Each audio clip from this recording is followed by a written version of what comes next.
Gibran. And Kim. And we are at episode 8 of Through the Vine, your weekly fresh perspectives on the wacky world of influencer marketing. So today we have a special guest, Mateo. Hey. He's joining us from our product team, and he'll be giving us a perspective on the product and technical world of influencer marketing. Big week for social media platforms. I'm sure you've heard of this thing before. I think it's called Spotify, right? Wait, what? Who They do uses music? that? Yeah, and I think What? they IPO'd this week, and that's a big deal.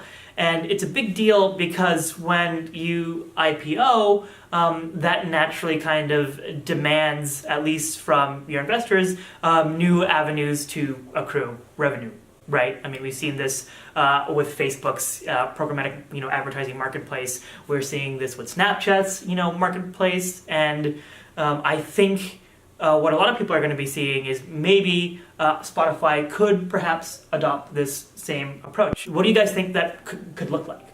Well, from a creator perspective, I think this is really interesting because right now, if you're a musician on the internet, one of the easiest, fastest, and most popular ways to grow your presence is through SoundCloud and YouTube. So what I think could be interesting over the next several weeks, months, and years is to see what Spotify actually does for its artists in terms of how they want to grow their social presence. Spotify already provides artists with kind of an analysis of the demographics in terms of what age range people are listening to their music in, where they're located, and sort of what type of music that they're into. Mateo, on your side, do you think this is something that Spotify could perhaps open up to brands, at least from buying ad space on artist pages?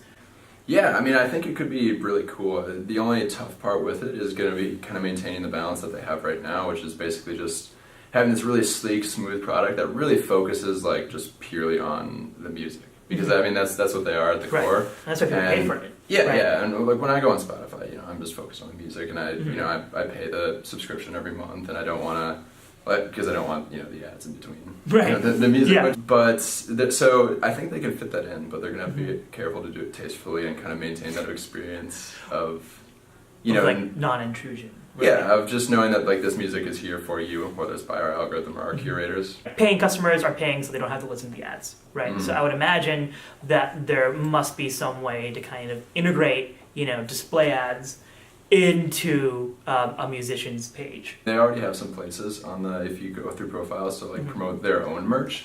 Right. So clearly Spotify is kind of, maybe they planned this, maybe they didn't, but they've already started kind of laying the groundwork for selling stuff through Spotify, having those links that you can click. Right. They've IPO'd. I think it'll get really cool to see what they do with merch, how creators grow, how brands monetize and take advantage of all these opportunities. Right, and it could even work, cross-platform too, yeah, right? I would imagine, there are, music influencers and commentators on YouTube, right? Who could be I have a curated playlist on sort of Spotify, click link over here. Now that they've all tuned out because we talked for a bit on Spotify, there's a story that hit the Daily Beast about Gen Z getting incredibly bored by the content they're seeing on Twitter, YouTube, and Instagram. It's kind of a societal kind of malaise that Gen Z is experiencing, and that will become more prevalent as then Gen Z owns a larger share of the influencer market. So I guess from a technical perspective, and at least from a creator perspective, how do you folks foresee brands and creators adapting to this kind of shifting a little bit, not necessarily a seismic shift in the marketplace, but we can definitely see down the road something like this will happen. I think for a creator, it's simple. I mean, you always want to have more content out there. So with Gen Z, I'm not Gen Z, but I can relate because I definitely get social boredom sometimes where I'm sitting there on my phone scrolling through all my apps and I'm like, what am I doing? I'm just off in la la land. So I think it's important for a creator to constantly be posting new content for that reason. You want to be relevant. You want to stay at the top of those feeds. However those algorithms are working, you want to make sure that you have new content constantly present because your audience might get bored with whatever you're posting. So you want to make sure that you have new relevant content. But I think this is interesting, Mateo, for you. I know that we were doing doing a graph last week talking about how sponsored content should always appear towards the beginning of videos. Can you elaborate a little bit more on that? Yeah, I mean, I think, that's always going to hold true, and it's going to become even more true for these, for the Gen Zers, which, I do identify with that as well, of course. But I think one of the keys is, you're talking about, like, putting out a lot of content, varying things, that kind of stuff. I think the same thing is going to apply to brands as well. Like, you need to vary your content, change your messaging. Obviously, you'll still have your core, like, driver behind all of it that kind of guides you, but being able to keep people's interest and making it, as interactive as possible is going to be everything. Definitely, especially when it comes to videos and sponsored content within a video. This is another reason why you want that sponsored content to appear in those first few minutes because, as we mentioned, Gen Z might get a little bit bored, and so will our generation. So you want to have the content in the beginning of your video so that your audience is interested and will be more likely to purchase a product. Right, and even, we're seeing a lot of buzz in sort of in programmatic, right? There's a lot of buzz in, taking videos, segmenting them apart, and, constantly refreshing them with, slightly different copies, slightly different, sequences, and, splitting that up even more.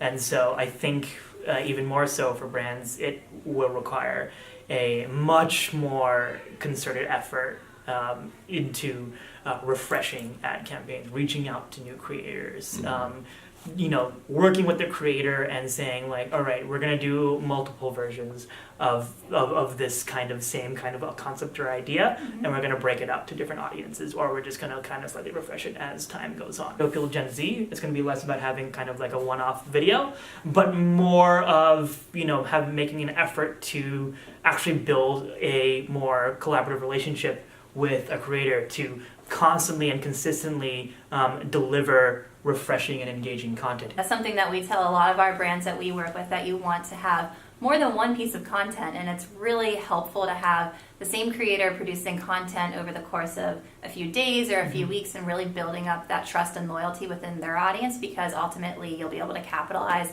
on just the loyalty that they're creating with their audience through your brand. It's no longer a one and done world. You got to build relationships. And that's a wrap for episode 8 of Hashtag Through the Vine. Be sure to like, comment, and subscribe on the Grapevine Logic channel for more awesome content such as this. Also, just let us know about any of your feedback, what you'd like to see, what you liked in previous episodes, and we'll try to implement that in future episodes. Once again, this is Gibran. And Kim. And Mateo.